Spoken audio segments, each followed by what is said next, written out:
আমাদের এক ভাই জানতে চেয়েছে যে মৃত্যু ঝুঁকি নিয়ে এভারেস্ট জয়ের উদ্দেশ্যে যাওয়া যাবে কিনা। এটা আমাদের একটা ট্রেন্ডিংয়ে পরিণত হয়েছে যে এভারেস্ট জয় করতে হবে। এভারেস্ট জয় করার কিছু নাই।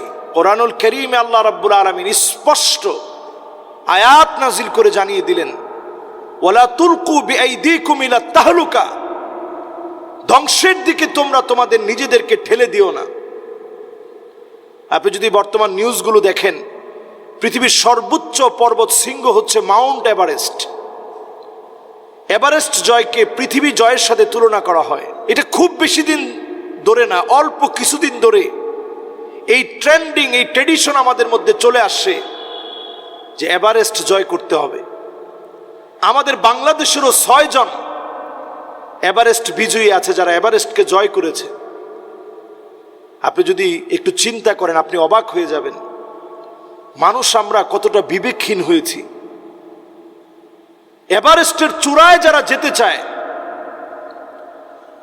29,029 ফুট, এটা হলো পৃথিবীর সবচেয়ে উঁচু জায়গা।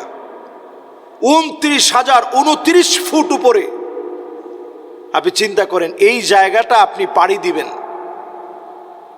প্রতিমধ্যে জায়গায় জায়গায় লাশ পড়ে আছে, স্বচক্ষে আপনি দেখবেন। -16 ডিগ্রি সেলসিয়াস তাপমাত্রা, আপনার শরীরের মধ্যে যে হাওয়াটা লাগবে -16 ডিগ্রি সেলসিয়াস তাপমাত্রা সেখানে। এই বাতাস লাগার পরেই তো আপনি মরে যাওয়ার কথা। এইরকম একটা পরিবেশ দিয়ে যখন আপনি পার হতে থাকবেন আপনি দেখবেন এই পর্যন্ত 350 জন পর্বত আরোহী এভারেস্ট জয় করতে গিয়ে যারা মারা গিয়েছে, যাদের লাশগুলো এখনো ছড়িয়ে ছিটিয়ে পড়ে আছে। আপনি চিন্তা করতে পারতেছেন, একদিকে -16 ডিগ্রি সেলসিয়াস তাপমাত্রা শরীরের মধ্যে এসে লাগবে, অন্যদিকে অল্প স্বল্প খাবার পানীয় নিয়ে আপনাকে শুরু করতে হবে এই যাত্রা। লক্ষ লক্ষ টাকা নেপালকে দিতে হবে, আপনার ব্যয় করতে হবে লক্ষ লক্ষ টাকা, এবং 30% মৃতদেহ এখনো পর্যন্ত পর্বত আরোহীদের উদ্ধার করতে যেতেই পারে নাই, পড়ে আছে।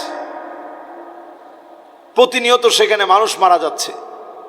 লক্ষ লক্ষ টাকা দিয়ে মৃত্যুকে আমরা কিনে নিচ্ছি।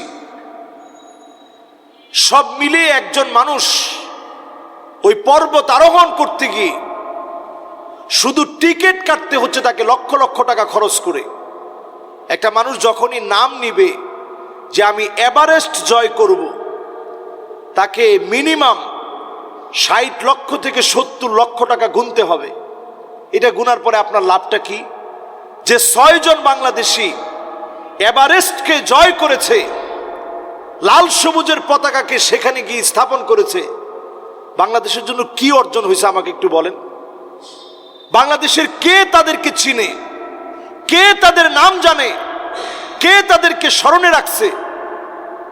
আপনি যদি এই 50-60 লক্ষ টাকা গরিবদের মধ্যে বিতরণ করে দিতেন, অনেক মানুষ আপনাকে স্মরণে রাখত। বহু দেশের বহু মানুষ সেখানে মোড়ে মোড়ে পড়ে আছে। এই রকম একটি কাজ ইসলাম কোনোভাবেই সমর্থন করে না। ওইখানে তারা একটা জায়গার নামই দিয়েছে ডেথ জোন। এই ডেথ জোনটা এতটা ডেঞ্জারাস, ঠিক 29,029 ফুট উপরে উঠার আগেই একটা ডেথ জোন আছে, যেখানে অনেক মানুষ ওই জায়গায় গিয়ে মারা যায়। আচ্ছা, ওই জায়গায় যাওয়ার পরে আপনি যদি কোনো স্বর্ণ মুদ্রা পেতেন অথবা কোনো সম্পদ যদি সেখান থেকে আপনি অর্জন করতে পারতেন, তাহলে না হয় আপনি যাবেন। মুসলমান অহেতুক অনর্থক এই ধরনের কাজ করতে পারে না, এবং এই অহেতুক কাজ করতে গিয়ে জীবন দিতে পারে না।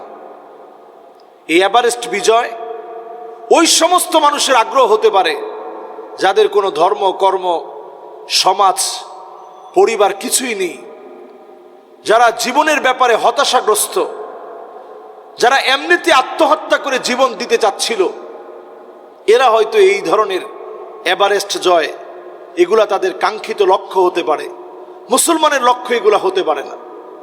নিজেকে মুসলমান তিলে তিলে ধ্বংসের দিকে ঠেলে দিতে পারে না। এজন্য আজকের এই ছোট্ট এপিসোড থেকে, এই উত্তর থেকে আমরা এই কথাটা বলতে চাই, আপনি আমি স্বপ্ন দেখব আল্লাহর ঘর কখন আমি জিয়ারত করতে যাব, আল্লাহর ঘরটা কিভাবে আমি জিয়ারত করব, আমার স্বপ্ন থাকবে আল্লাহর ঘর কবে আমি দেখতে পাবো।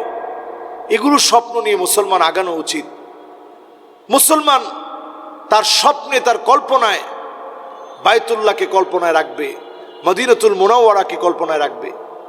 মুসলমান হবে গিররুন করিম, সম্ভ্রান্ত, খুব সুচিন্তিত, চিন্তা করে সিদ্ধান্ত নেওয়ার মতো ব্যক্তি হবে মুসলমান।